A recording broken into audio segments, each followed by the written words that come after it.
Assalamualaikum warahmatullahi wabarakatuh. Perkenalkan, nama saya Salpi dari Fakultas Ekonomi dan Bisnis. Saya di sini ingin menyampaikan hasil rangkuman saya bab 6 tentang motivasi dari buku Pengantar Manajemen oleh Priyanto. Dalam bab ini disajikan beberapa materi tentang motivasi sebagai berikut.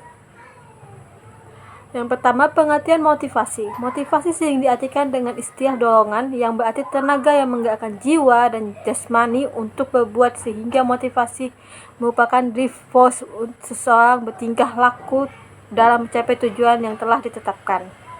Macam-macam motif individu dapat dibedakan sebagai berikut. Mulai membedakan motif dalam dua macam, yaitu motif primer dan motif sekunder. Motif primer adalah motif individu yang bersifat bawaan atau biologis, merupakan motif dasar yang ada pada diri individu dan berhubung dengan kebutuhan jasmani untuk kelangsungan hidupnya. Sedangkan motif sekunder adalah merupakan motif yang timbul karena pengaruh lingkungan eksternal, artinya motif yang muncul karena ada interaksi dengan lingkungannya. Menurut Piper, membedakan motif menjadi tiga, yaitu motif biologik, motif sosiolik, dan motif teorik. Poin kedua yaitu teori motivasi. Yang pertama, motivasi individu. Motivasi menurut Hedratman Hunafardojo dan Suat Husna adalah proses untuk mencoba mempengaruhi seseorang agar melakukan sesuatu yang diinginkan. Yang kedua, teori Maslow. Menurut Abraham Sebastian Maslow, untuk memutuskan tindakan atau perilaku seseorang terdapat pada hierarki kebutuhan dengan tiga macam asumsi dasar teorinya, yaitu manusia merupakan makhluk yang selalu membutuhkan. Kedua, kebutuhan seseorang diatur secara bertingkat atau berurut bagi yang paling dasar sampai yang paling tinggi. Yang ketiga, kebutuhan seseorang bergerak dari tingkat yang paling bawah. Tingkat berikutnya setelah kebutuhan tingkat paling bawah terpenuhi secara maksimal. Ketiga, teori X dan teori Y McGregor. Teori ini dikembangkan berdasarkan penelitian psikologis dengan konsepsi awal bahwa manusia mempunyai sifat-sifat yang paling bertentangan dengan ekstrim, misalnya pada diri seseorang akan bertingkah lemah lembut, penyayang, simpatik, penurut, dan lainnya. Yang keempat, teori dua faktor Herrmann. Yang kelima adalah jenis dan bentuk motivasi.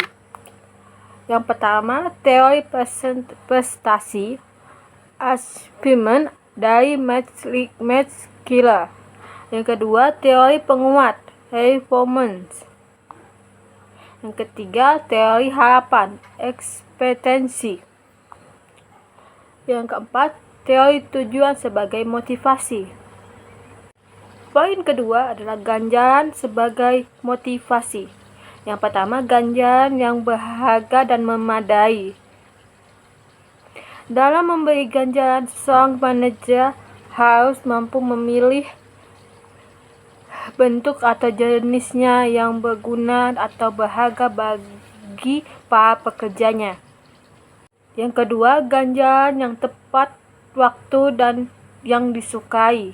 Ketetapan waktu yang sangat fundamental dan sistematik, ganjaran untuk motivasi pelaksanaan pekerjaan. Yang ketiga, ganjaran yang adil dan fair. Ganjaran ini berhubungan dengan rasa kepuasan, baik dalam perbandingan antara jumlahnya yang diharapkan sehingga dirasakan wajar atau adil, maupun jika dibandingkan antara pekerja yang menerima ganjaran tersebut. Poin ketiga, hubungan desain pekerjaan dengan motivasi. Pertama, desain pekerjaan tim. Banyak pekerjaan yang harus dikerjakan oleh tim kerja agar berlangsung secara efektif. Yang kedua, desain pekerjaan individu, pelaksanaan penempatan pekerjaan atau staffing sebagaimana telah diuraikan. Yang kedua adalah desain pekerjaan individu, pelaksanaan penempatan pekerjaan staffing sebagai telah diuraikan dalam bab terdahulu dari sebagai manajemen SDM pada dasarnya berarti pembagian tugas dan tanggung jawab pelaksanaan pekerjaan secara individual. Poin keempat yaitu hubungan motivasi dengan sistem umpai. Dilaksanakan jika apabila sesuatu yang diharapkan dalam bekerja tidak mungkin dilaksanakan, maka insentif tidak akan berfungsi untuk motivasi kerja. Poin kelima, sistem balas jasa yang efektif untuk motivasi pekerja. Balasan jasa sebagai ganjaran harus dikaitkan dengan motivasi kerja. Untuk mewujudkan sistem balas jasa yang efektif, perlu ditempuh langkah-langkah sebagai pedoman bagi seorang manajer. Yang pertama, insentif untuk para eksekutif. Yang kedua, insentif untuk pekerja tingkat bawah. Yang ketiga, insentif tim. Poin ke-6 ialah perkembangan insentif dalam motivasi pekerja. 3 jenisnya yang besar pengaruh terhadap motivasi kerja adalah sebagai berikut. Yang pertama, pemberian atau pembagian manfaat atau profit bagi pekerja. Yang kedua, pemberian atau pembagian keuntungan atau gain organisasi atau perusahaan. Ketiga, saham. Pemberian manfaat bagi manfaat. Cara ini dilakukan dengan memberikan bonus secara normal atau berdasarkan persentase dari keuntungan organisasi atau perusahaan. Yang kedua, pemberian atau pembagian keuntungan. Insentif ini merupakan sistem formal dalam pemberian ganjaran dengan menetapkan besarnya bonus dalam bentuk uang atau finansial berdasarkan perhitungan selisih antara besarnya pembiayaan kos yang ditargetkan dengan yang dipergunakan secara nyata.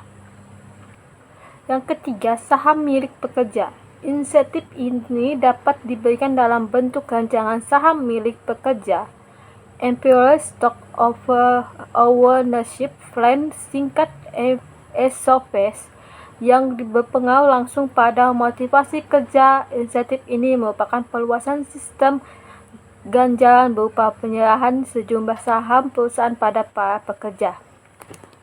Oke, sekian dari saya. Wassalamualaikum warahmatullahi wabarakatuh.